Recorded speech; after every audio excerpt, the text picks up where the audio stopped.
Welcome to our podcast once again, Regulation Matters, A Clear Conversation. I'm your host, Lyon Dempsey. For those that don't know me, I'm the Senior Investigator with the North Carolina Dental Board. I'm on the CLEAR Board of Directors, as well as the current Chair of the National Certified Investigator Training Committee and Vice Chair for the Annual Conference Program Committee with CLEAR. As many of you may know, the Council on Licensure, Enforcement, and Regulation, or CLEAR, is an association of individuals, agencies, and organizations that comprise the international community of professional and occupational regulation. Our podcast is a chance for you to hear about the latest and greatest in our community. Today, I'm joined by Donna Mooney Haywood, retired manager of regulatory affairs for the North Carolina Board of Nursing. I've known Donna for many years, and she's also an instructor with CLEAR's NCIT programs as well as board member training. Welcome. Thank you. It's good to be here with you today. Great. Well, as I said, I've known you for many years, worked with you on NCIT as an instructor as well. A lot of our visitors and listeners may not know you. So if you would kind of tell me about your background and what you're doing now. Okay. My background, I graduated from Western Carolina University several years ago with a BS in nursing. And so my background is in healthcare primarily. That's kind of how I got to the nursing board. I did clinical practice for a number of years before being recruited by the North Carolina State Bureau of Investigation to come to work on one of their white-collar crime units. It was then called the Drug Diversion Unit. It's now Drug Diversion and Environmental Crimes Unit. But it was there that I got my first introduction really to regulation, not just the criminal aspects of behaviors, but to regulation, because we were investigating healthcare professionals that misuse their privilege in handling controlled substances. After working with them for 3 years, I went to work with the Board of Nursing and, as you said, ended up with 7 titles over that period of time, with the last one being Manager of Regulatory Affairs.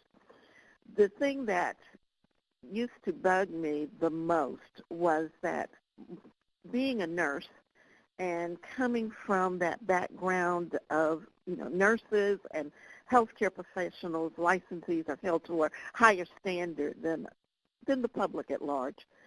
I was always disheartened to see the number of drug cases that came before us. As I looked at our investigative load, probably about half of what we investigated had to do with drugs, whether alcohol, diversion, or misuse of prescription drugs.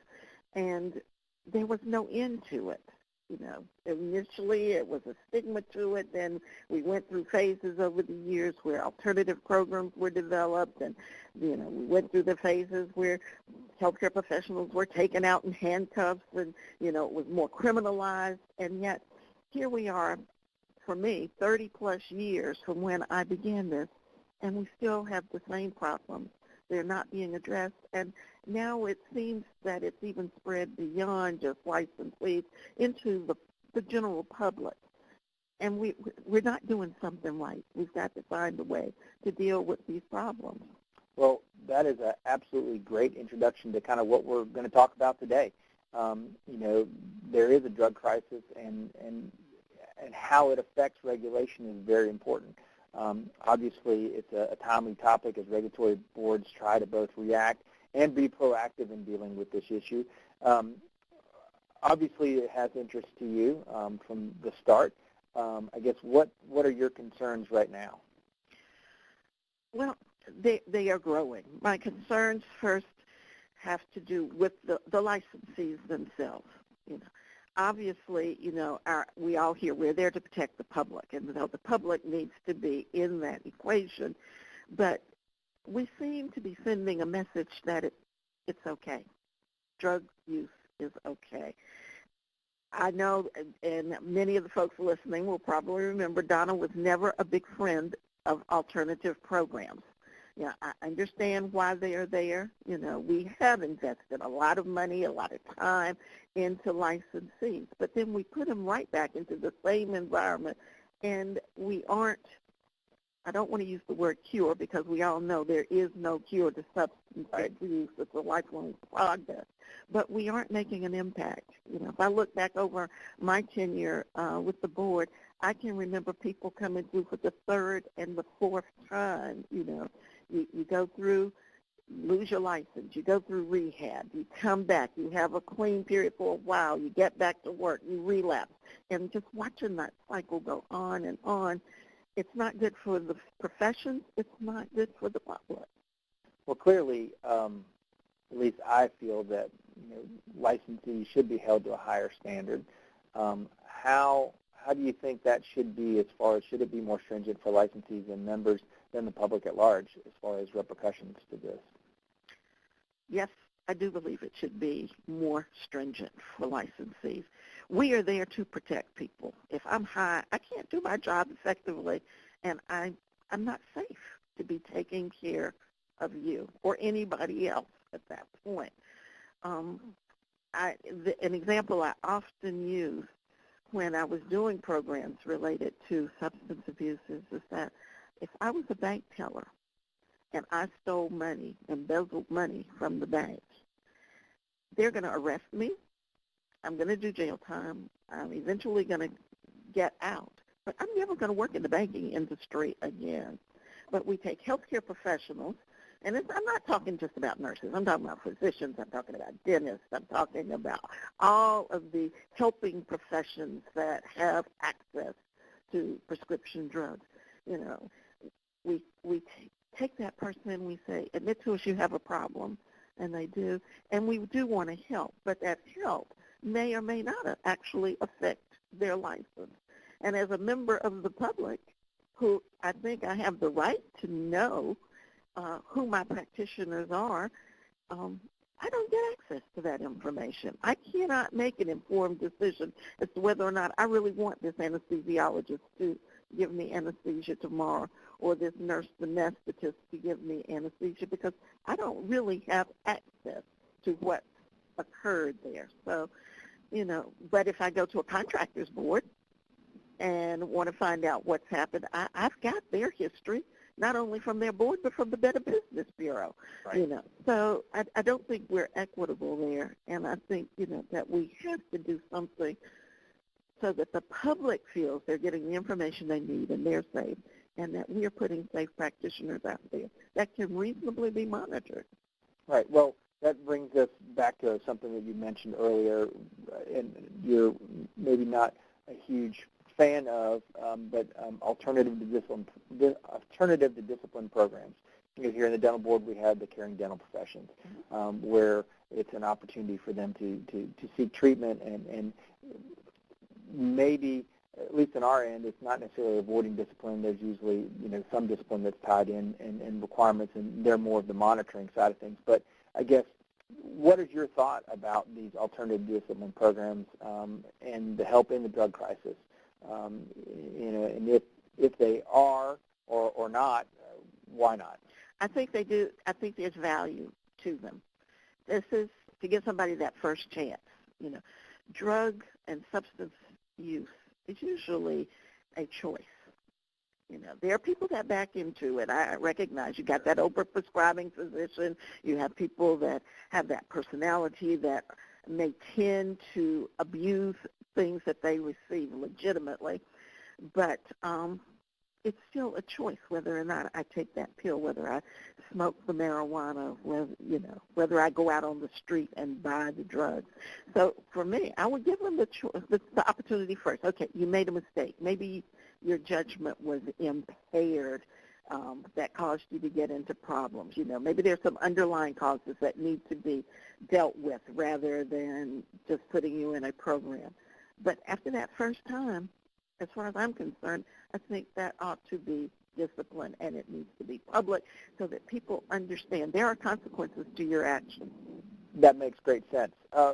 So should there be, one of the things that we're dealing with now, and I know Canada just passed legislation concerning marijuana, should there be different approaches, and I'm not talking about legal versus illegal in that way, but should there be different approaches depending on the type of drug that's being used, and we'll call that recreational versus diverted medication?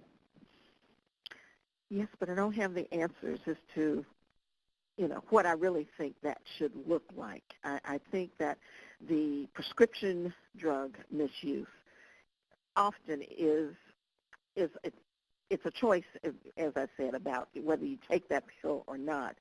But that there may be other things there. There may be legitimate pain that's causing this. It's causing you to take the medications that causes you to, want to be pain-free. So you're ordered one every 4 hours, but I'm going to take two because I really feel better with the two. So I can see how people can get into issues on their own. But when I go out on the street and buy marijuana, or when I go to that shop now that you can go to and get marijuana, or, on the street and it's meth, it's cocaine, whatever the drug is, the resurgence with heroin, that is truly a choice. That's not, it may be about pain, but it's not about, it's not the same thing as in my way of thinking.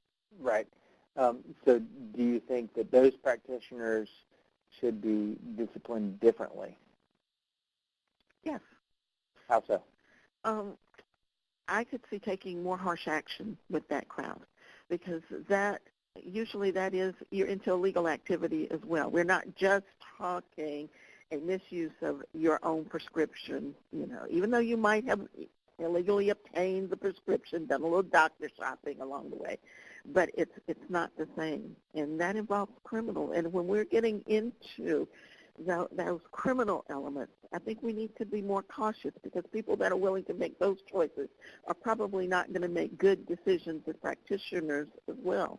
Just about all of us in our practice acts have something that speaks to criminal convictions, felonies and misdemeanors. And so I'm not sure we ought to be, well, I am pretty sure, I don't think we ought to be giving a free ride to somebody who has committed a felony, whether convicted or not, that has committed a felonious act just because they have a substance abuse problem.